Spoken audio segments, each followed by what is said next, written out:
You're listening to the N2K Space Network.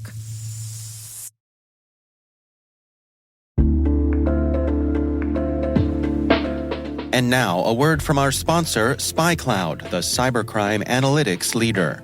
SpyCloud disrupts cybercrime by telling you what criminals know about your business and your customers, so you can take action to prevent ransomware, session hijacking, account takeover, and online fraud. SpyCloud constantly recaptures and analyzes new data from the criminal underground, including credentials, session cookies, and PII siphoned from malware-infected devices. With knowledge of the specific exposed data criminals have in hand from InfoStealer malware on managed and unmanaged devices, security teams can respond with a more efficient and effective process called post-infection remediation that fits seamlessly into existing incident response frameworks.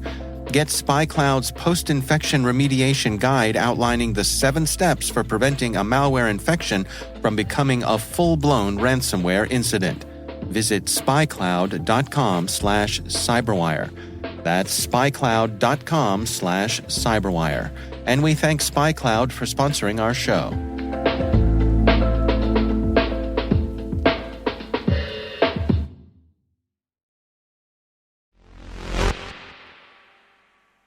Space sustainability is the buzzword in the industry. So how can one get to space without causing a large impact on the environment? SpaceX has led the way with their reduce, reuse method to transportation. We've seen many other commercial companies jump on the bandwagon too. Rocket Lab recently touted their reusable rocket, and Stoke has been a name that's popped up a few times over the years, and it seems we may be hearing some more from them after today's announcement. T-minus 20 seconds to LOS speed rest. Go for deploy. Roger roll. Today is October 6th, 2023. I'm Maria Varmazis. I'm Alice Carruth, and this is T-minus.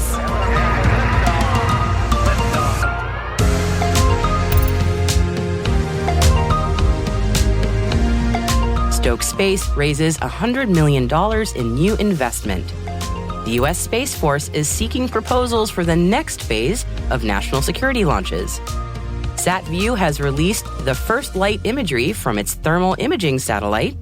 And our guest today is Dr. John Klein, a senior fellow and strategist with Delta Solutions and Strategies, on his new book on irregular warfare in space.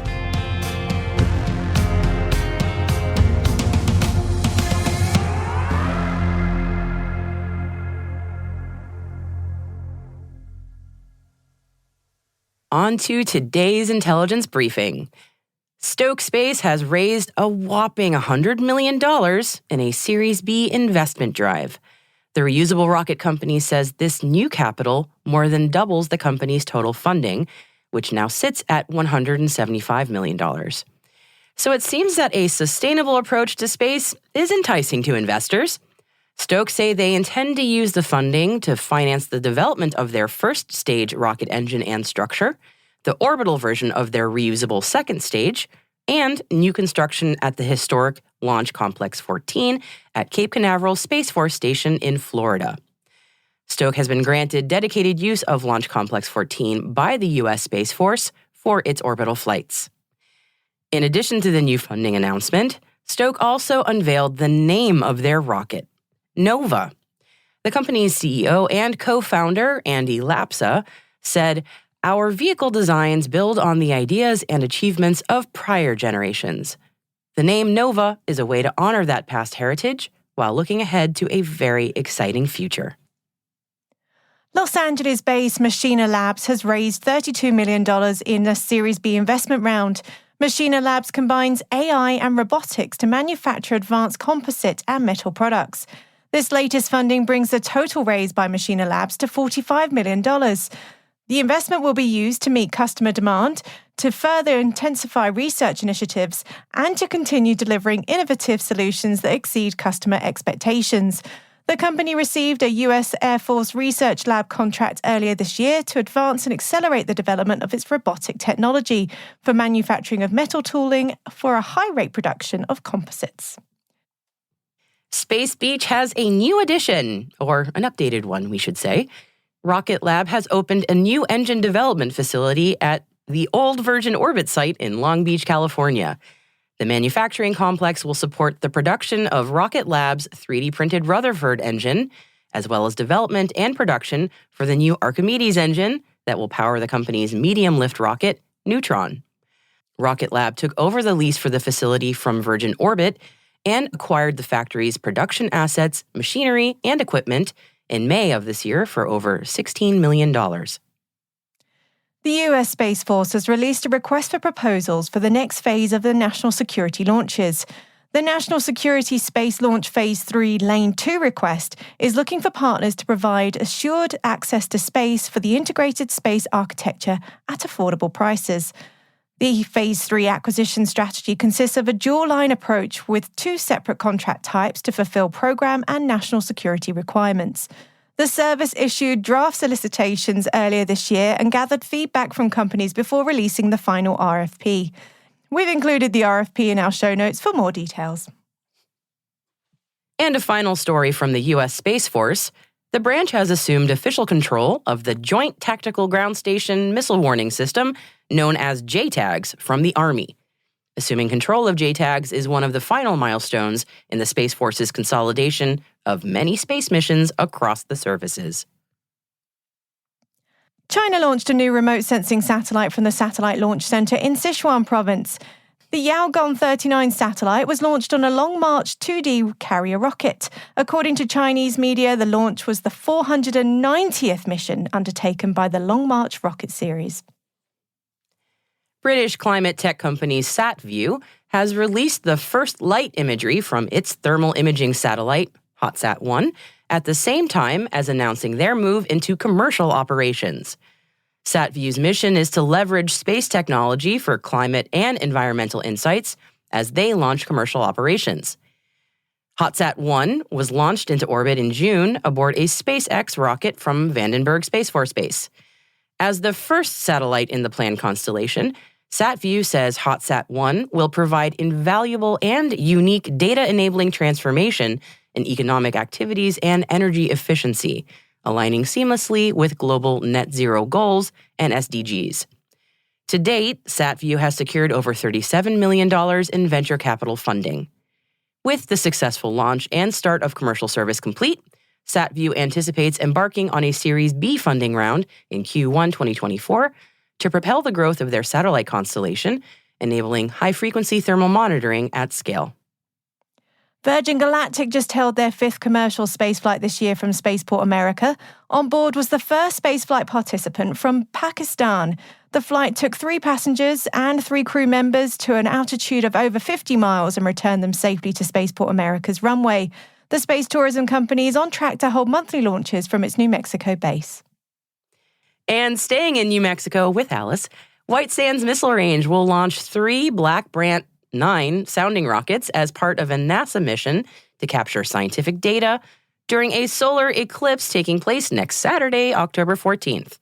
The NASA mission is called Atmospheric Perturbations Around Eclipse Path, or APEP. Perturbations simply means variations in the atmosphere, if you were a little caught up on that one word as I was. 3 identical payloads will be launched during the annular eclipse. The first payload will launch 40 minutes before peak eclipse, the second at peak, and the third 40 minutes past peak. This will be the first time for simultaneous multi-point spatiotemporal in situ observations of electrodynamics and neutral dynamics associated with solar eclipses. Say that 3 times fast. We've included a map of the best spots to view next week's annular solar eclipse in our show notes. It's in my backyard. Woohoo! And the International Astronautical Congress 2023 wrapped up today in Baku, Azerbaijan, announcing that IAC 2024 will be in, drumroll please, Milan, Italy. This will be the 75th IAC, and the theme will be Responsible Space for Sustainability. We said it was a hot topic right now, with the goal of raising awareness in the international community of the need to use the space environment more consciously and responsibly. So yes, Milan, Italy, IAC 2024 will be from the 14th to the 18th of October of next year. We hope to see you there.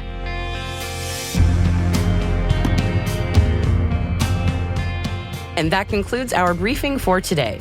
You'll find links to further reading on all the stories we've mentioned in our show notes. We've even added extra on light pollution threatening our dark skies, and another on new additions to the Ascend lineup in Vegas later this month. One showcasing climate science advancements, and another on Chandrayaan-3 with ISRO.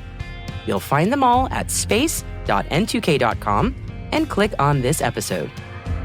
Hey T-Minus crew, tune in tomorrow for T-Minus Deep Space, our show for extended interviews, special editions, and deep dives with some of the most influential professionals in the space industry. Tomorrow, we have Dr. John Klein talking about his book, Fight for the Final Frontier, Irregular Warfare in Space. Check it out while you're out enjoying the weekend on your downtime or in between errands. You don't want to miss it. And an additional programming note for you. Monday is Indigenous Peoples Day in the United States, and we will be taking a break.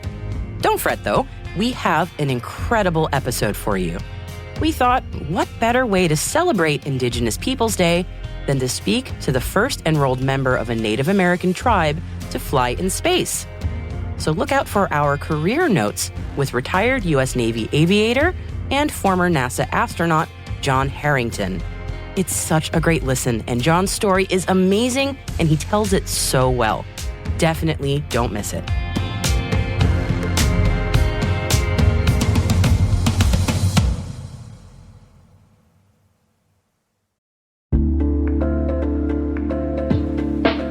And now a word from our sponsor, 6 Sense.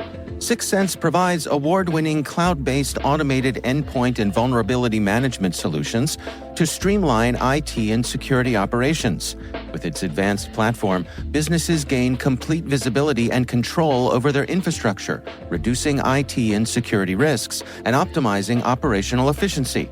With 6 Sense, you'll get real-time alerts, risk-based vulnerability prioritization and remediations, and an intuitive automation and orchestration engine so you can focus on your core business goals, confident in the knowledge that your enterprise is secure, compliant, and running smoothly.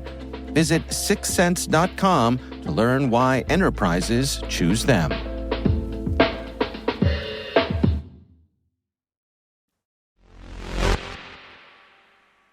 Our guest today is retired U.S. Navy Commander Dr. John Klein.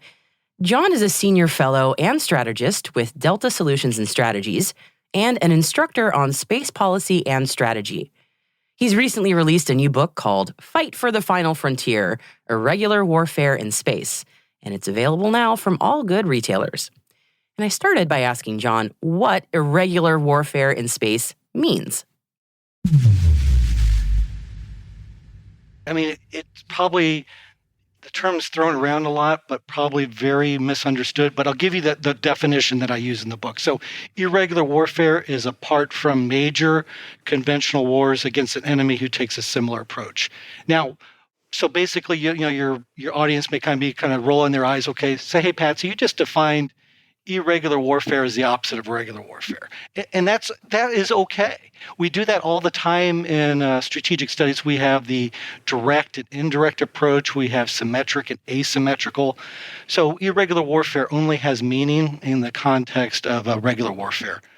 But what's important to understand is irregular warfare is not an irregular occurrence. It happens all the time, and most conflicts are either below the threshold of major conventional conflicts, or have elements of both regular and irregular. And we see that throughout history. So again, it's not a special occurrence, but it's important to realize where it fits in the hierarchy and what we're talking about. So these actions that are below the threshold of armed conflict can be coercive. They can be competition. The U.S. Jargon, we kind of call it gray zone operations sometimes, because we like to bifurcate. We have peace or we have conflict, right? Well, no, there's a lot of stuff in between. So, and different domains can be in different ranges of that competition continuum too. Putting on my old cyber hat, I can probably imagine a little bit what we mean by irregular warfare, especially if it comes to cyber in space. But what are we talking about when we talk about these kinds of tactics? What are we looking at? So thanks for teeing up the cyber space domain too. So again, going back to the definition, it's below the threshold of major force-on-force action. So let's look to current events. Let's look to Ukraine. So tying in that cyber, we had cyber attacks against the company Viasat ahead of the Ukrainian invasion. We have jamming of radio frequency spectra, so of communication satellites. We have ongoing lasing of electrical-optical sensors on satellites. We have concerns with proximity operations of satellites getting close to each other. What does that mean? Are you trying to convey some message? But what's fascinating is that the cyberspace domain and the space domain are kind of intertwined. So sometimes cyber actions or cyber warfare could be considered space warfare too, because at times they are kind of interspersed or intermingled. But, drawing upon the cyberspace domain, they're dealing with this already. I mean, there's cyber attacks going on all the time. So you could say nobody's dying, right? It's not a force on force. So you could say, based on that definition, that irregular warfare or the competition is relevant there too. Backing out a little bit, given the current events, certainly there's been a lot of interest about, especially what happened with Viasat and Ukraine. I'm curious, did that happen when you were already writing this book, or was there sort of a broader earlier reason where you're like, I need to write this book? Yeah, so this effort's been about over 2 years in the making. It's amazing what a long process it is. So I've been writing on space warfare and strategy for 20 years now. So I started off kind of using a maritime analogy. Hey, isn't space kind of like the seas and lines of communication? And then I kind of expanded that out from just a domain analogy, going back to the enduring classics like Thucydides, Clausewitz, Sun Tzu, Mao, some other strategists that I wrote about in my second book. But what kind of took me back is like what we saw going on was not armed conflict in that conventional sense. It wasn't warfare. And I tried to reconcile, well, we have over 40 or 50 years of experience in the space domain. There's stuff going on. What is it? I mean, if I can't look to On War by Clausewitz or one of these other seminal works, what is helpful? So instead of a domain analogy, I said, well, I was reading a friend of mine's book, B.J. Armstrong, wrote basically about the history of irregular warfare in the early U.S. Navy. And he gets to the last chapter, and I said, well, good grief, that's considering it as a mode of warfare by analogies to the air domain or the sea domain, maybe we should consider what's going on as irregular. So it's below the threshold. And there's actually some really good literature on irregular warfare. The United States, we like to forget stuff rather quickly. So we're kind of doing the dump on Iraq and Afghanistan. We had relearned all that stuff. And now we're back to strategic competition with rivals and who needs that other stuff. But it's not going to be an either or. It's not, we're going to have elements of regular and irregular working together. So it's not, my book isn't saying it's all irregular warfare, forget about the major force on force, because that's still a concern. To generalize your question, the answer is we need for strategies to be practical. And if I'm presenting a strategy that's more for, major conflict in space, maybe there's a better approach. So you've been studying war in space for decades. I mean, I hate to ask the very basic question, but like trends, what is changing? I mean, yeah, talk about summarizing your career in one question. I mean, you want to take a stab at that? Well, so what's changed since I started writing? So I call myself a space strategist. I get paid money to be a space strategist. Those jobs did not exist 20 years ago. And when I started writing, through domain analogies, it was my first article was called Corbett in Orbit after Sir Julian Corbett, and using his maritime framework. There was only like 5 of us that would write about these things. And it was, at the time, there was kind of a giggle factor. They're talking about space warfare, Star Trek, Star Wars, whatever like that.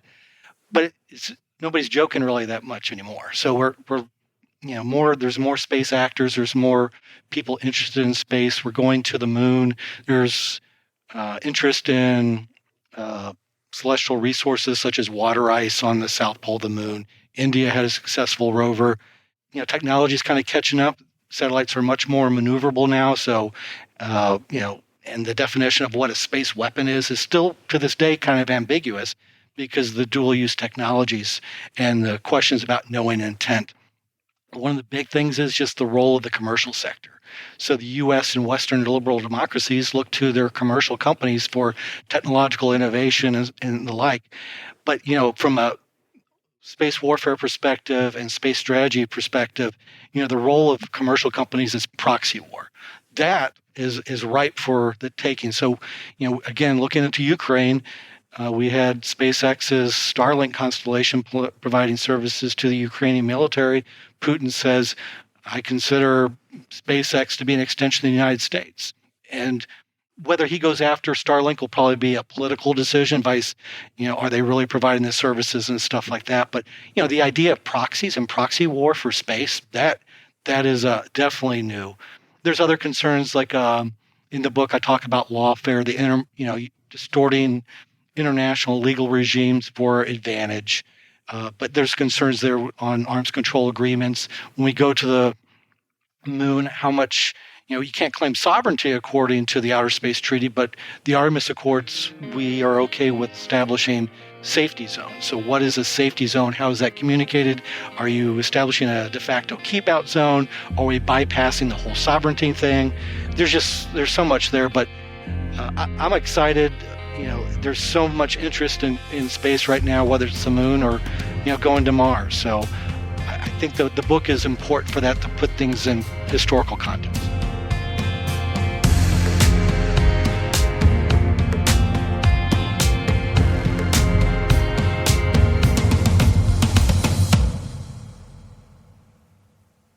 We'll be right back.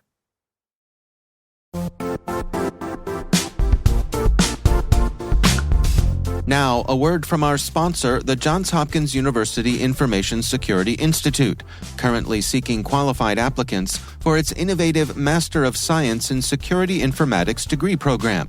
Study alongside world-class interdisciplinary experts and gain unparalleled educational, research, and professional experience in information security and assurance. Interested U.S. citizens should consider the National Science Foundation's CyberCore Scholarship for Service program, which covers tuition and a $6,000 annual professional development allowance, as well as providing a $37,000 additional annual stipend. Apply for the scholarship and the fall semester by March 1st. Learn more at cs.jhu.edu/MSSI.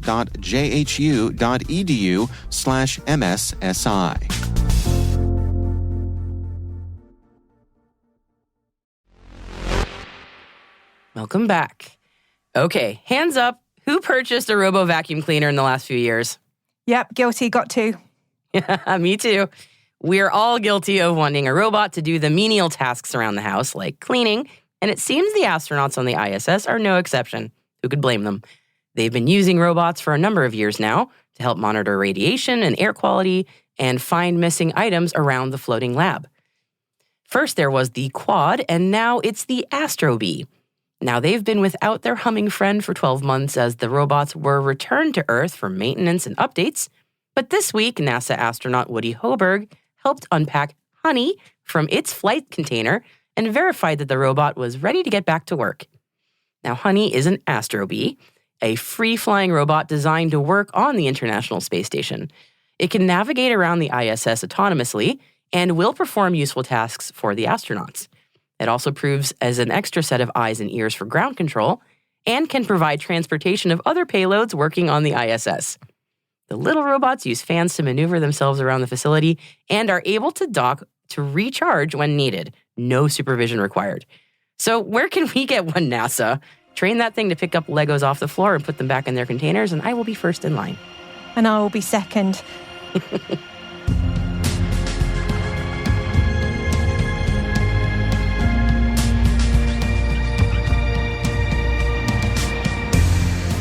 That's it for T-Minus for October the 5th, 2023. For additional resources from today's report, check out our show notes at space.n2k.com.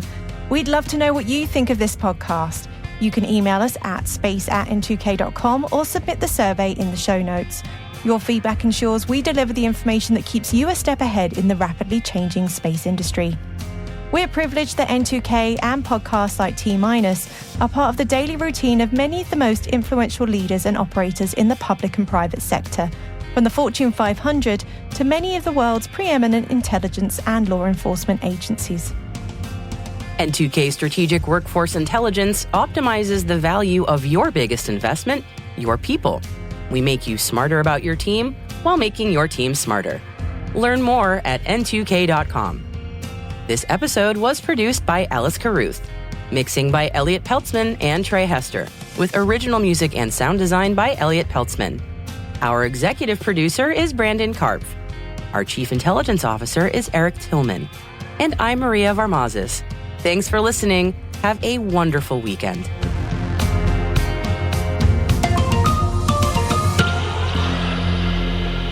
T-minus